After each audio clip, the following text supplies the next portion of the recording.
So behind me is the Avanza J manual. So this is the base variant for the new Avanza, the new generation Avanza. Pasukin natin agad. So this is the design of the door handle, body color,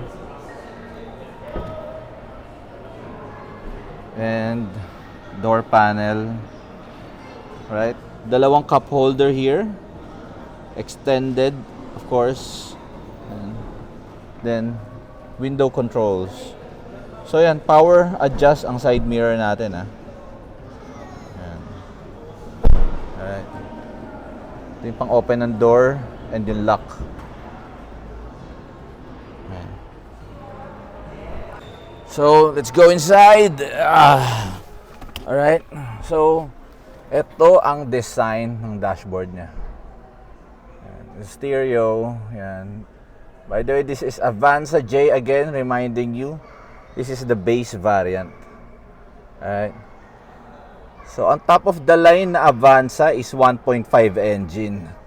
Itong base and the E variant is 1.3 engine. So, tara, simulan natin agad. Ito, meron tayong cup holder here. Nice, ganda. Pwede ring lagayan ng phone. Wait, let me get my phone.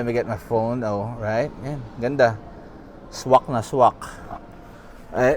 Then, ito ang design ng aircon vent niya. Then, traction. Now, etong mga to, this one is laging tinatanong, ano itong mga to? Hindi naman napipindot.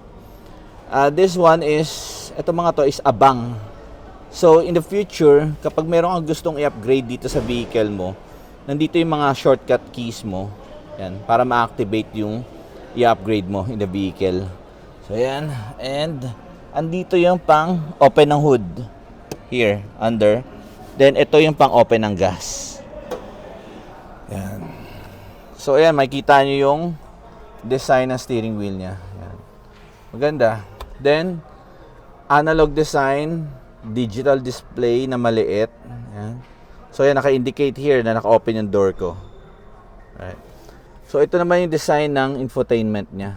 Yan. LCD to, given base variant to ng Avanza. Ganda. Then, ito yung hazard button, aircon vent.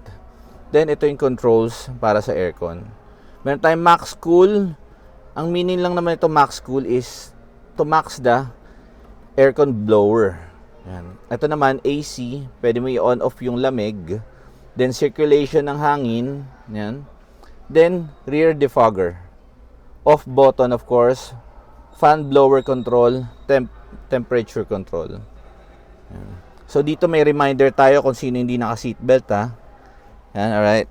Then, dito mayroong power supply. Ang power supply na to is USB. Yan. So, yan. Pwede kayo mag-charge ng phone. Lagay ng coins and everything. And phone. Ito yung design niya. Nakatanggal yung shift knob. Of course, this is manual transmission. Then here is meron tayong handbrake. Then another power supply here. Yan. Yung bilog. Alright. So dito meron tayong lagayan ng additional pocket. Yan. So dito naman sa passenger, glove compartment. Yan. Maluwag siya, kasya dito yung leather binder nyo, yung may mga warranty. Then, ito additional pocket. Yan. Yan yung phone ko. Yan, nakalapag. Alright. So, yan, meron tayong speaker here. Yan, of course. Then, check natin headliner. Meron bang salamin si Mrs.? Wala. Alright.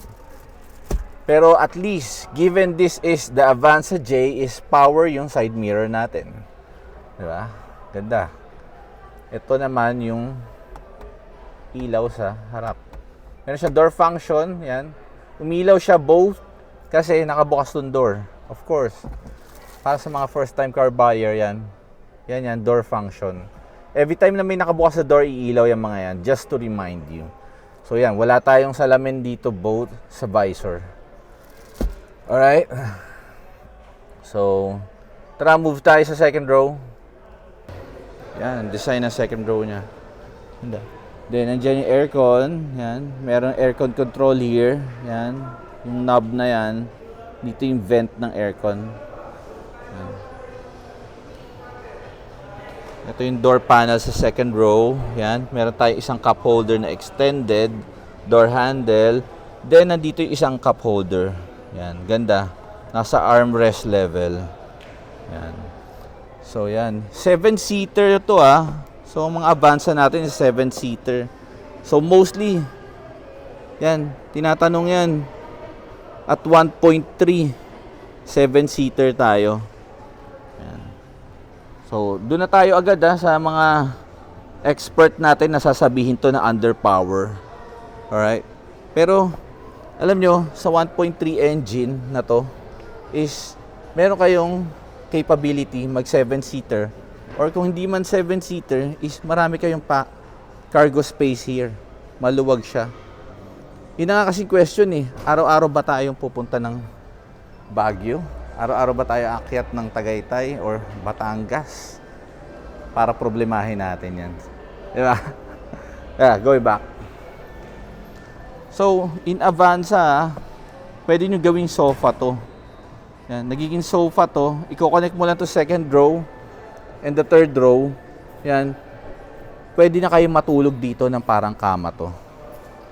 Yun yung kagandahan dito na I think wala sa ibang models sa mga kalaban namin.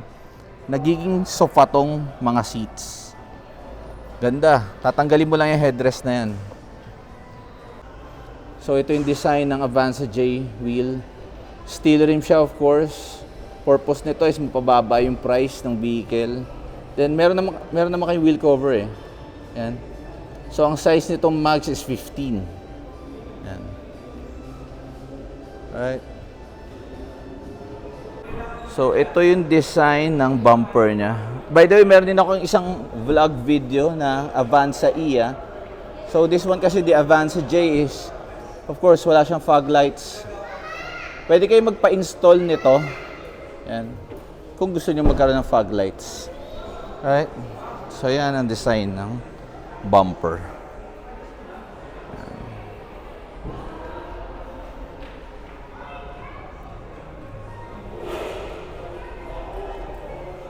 So yan yung design ng likod niya. Ganda. Yan, as I mentioned kanina, pwedeng maging sofa yung mga seats niya. So when it comes to cargo space, ito mga to nako-collapse to. So titignan mo flat siya. Ang luwag. Ang laki ng mailalagay mo. Yan. Right. Ano ba meron dito sa third row is meron tayong lagayan here. Also at the other side. Yan. Ganda. And then additional na pocket here. Lagayan. Yan. Then by the way, magnetic to This is magnetic. Pakita ko sa inyo. Ito, magnetic to open this tailgate.